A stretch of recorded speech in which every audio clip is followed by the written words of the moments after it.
Jadi kalau misalnya kalian pertama kali itu kalian 6.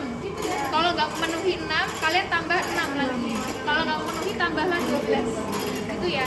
Ini berkelompok bisa melakukan 3. Pakai data kering. Jadi sebenarnya sebelum kalian bisa uji di solusi, kalian harus bikin kurva baku dulu.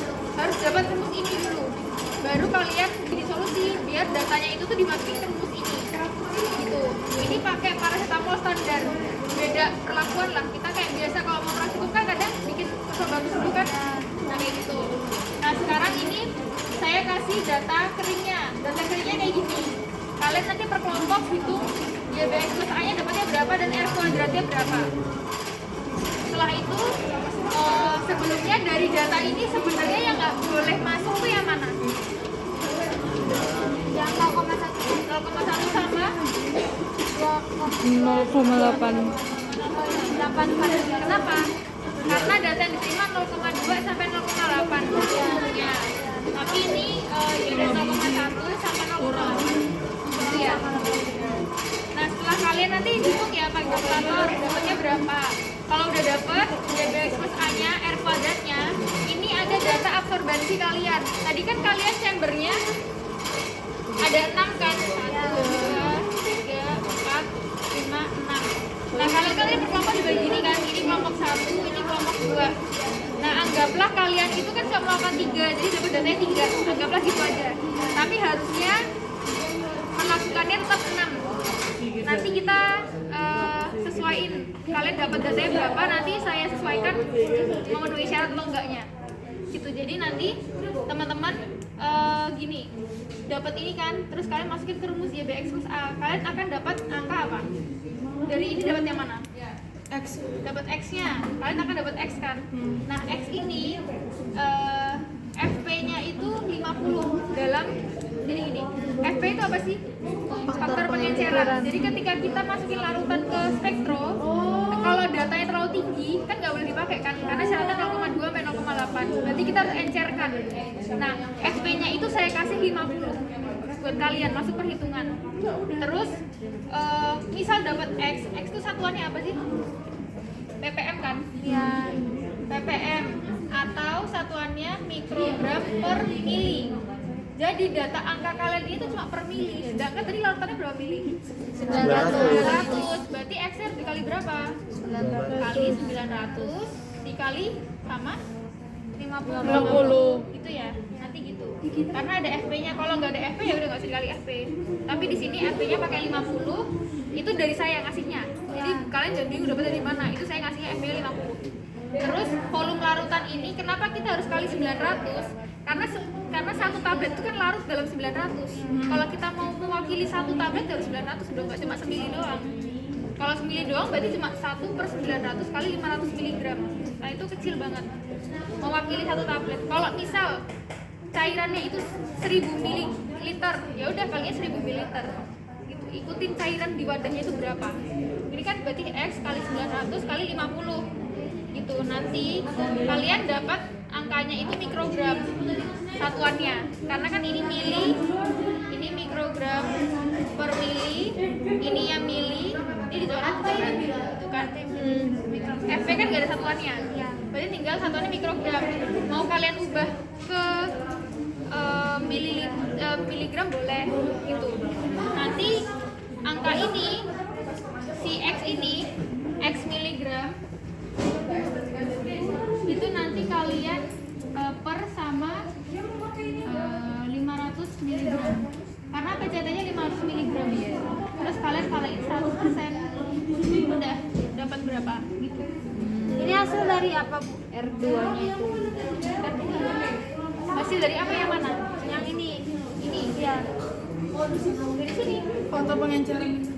Jadi ini urutannya ya. Urutannya kalian pertama, kalian cari ini. Ya. Udah dapat kan? Udah. Terus kalian masukin angka ini kemana? Ke Y. Ya kan? Terus kalian akan dapat apa? Dapat X. X itu satuannya masih ppm.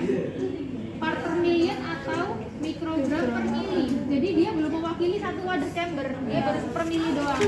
Berarti harus kalian kalikan apa? Kali 900. Berarti X kali 900 dikali gitu ya. Nanti dapatnya berapa lah? Anggap aja angkanya tuh N. Iya. Dapat N. N satuannya apa? Mikrogram. Ini ya, N mikrogram. Terus kita kan PCT berapa zat aktifnya? 500 gram. Berarti kan kita mau perbandingan si zat aktif kita nih kalau dibandingin sama PCT berapa persen sih dia larutnya gitu. Jadi makanya N ini N per 500. nah jadi makanya N mikrogram ini mau jadi miligram boleh, mikrogram boleh, pokoknya disamain aja ini sama ini ya gitu. Terus nanti kalian 100%. Jadi ini data kalian 100% dan syarat di batch recordnya itu apa? Suhunya nggak boleh kurang dari 80%. 30 menit itu harus larut minimal banget 80%. Nah urusan nanti tingkat penerimaannya kalian sampai sini dulu berapa? Nanti saya lanjutin ya S1, S2, S3 ini penerimaannya gitu ya. Jadi sekarang balik ke kelompok, kalian selesaikan sampai dapat angka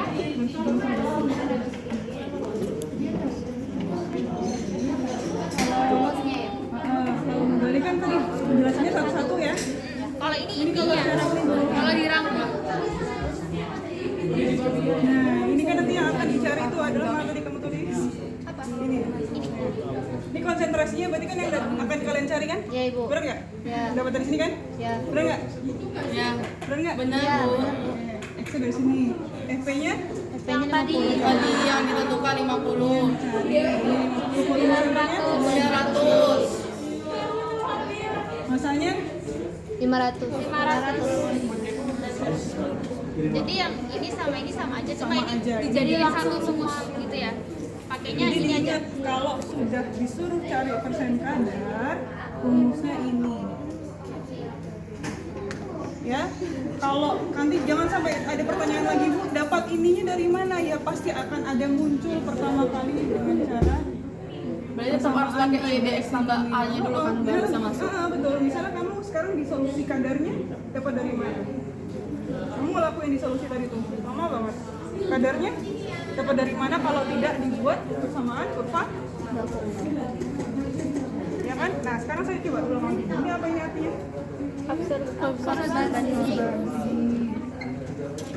Ini slope sama Intercept. intercept. Saya lupa mana yang slope dan intercept. Intinya ini adalah slope dan intercept.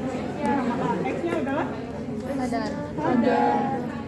Jadi jangan ada pertanyaan lagi kadarnya dapat dari mana. Ya, kadar itu akan selalu dapat dari persamaan regresi. Tapi kalau misalnya di soalmu sudah ada tulisan kadar, pertanyaanmu tapi nggak ada persamaan regresi lagi, kan di soal sudah ada ditentukan kadarnya. Paham nggak maksud saya? Oh, karena aja mesti ke rumus yang itu. Kalau misalnya di soal itu udah muncul kadarnya dianggap sekian, ya udah masukkan aja. Tapi kalau nggak ada tulisan kadarnya dianggap sekian dan ada persamaan regresinya, kemudian ada observansinya, berarti harus dicari ini. Bu, yang Paham? mana? Udah paham ya? Nah, sekarang kalian harus cari X-nya dulu agar bisa dimasukkan di sini. Ya. Bu, yang slope sama interceptnya itu Slope gimana sama kita taunya? Slope itu B. Iya, maksudnya kan nggak ada angkanya. Oh iya, angkanya udah di nggak usah X-nya aja. X-nya aja. X-nya berapa? Masa kan sih belum diketahui kan? oh iya kita belum tahu gimana. Oh, udah ini kan cuman ini kan rumus. Iya. Nanti ketika kalian cari di kalkulator kan akan muncul. Cari di kalkulator. Kan munculnya nanti angka kan? Iya nggak? Angka kan ini. Iya, Lihat nggak yang skill yang kalkulator? Iya, Ibu. Ini Yang ada kan? garis-garis itu ada, kan. ada ini muncul, B-nya muncul, A-nya muncul yang kita cari. Ini kan bentuknya misalnya 0,65 1,5 X ditambah 12, nanti kan muncul begini. Benar nggak? Munculnya kan bukan begini ketika kalian cari. B sama A-nya tuh dari tabel itu atau gimana? Enggak, nanti kan Dari di kalkulator. Carinya dari kalkulator observansi.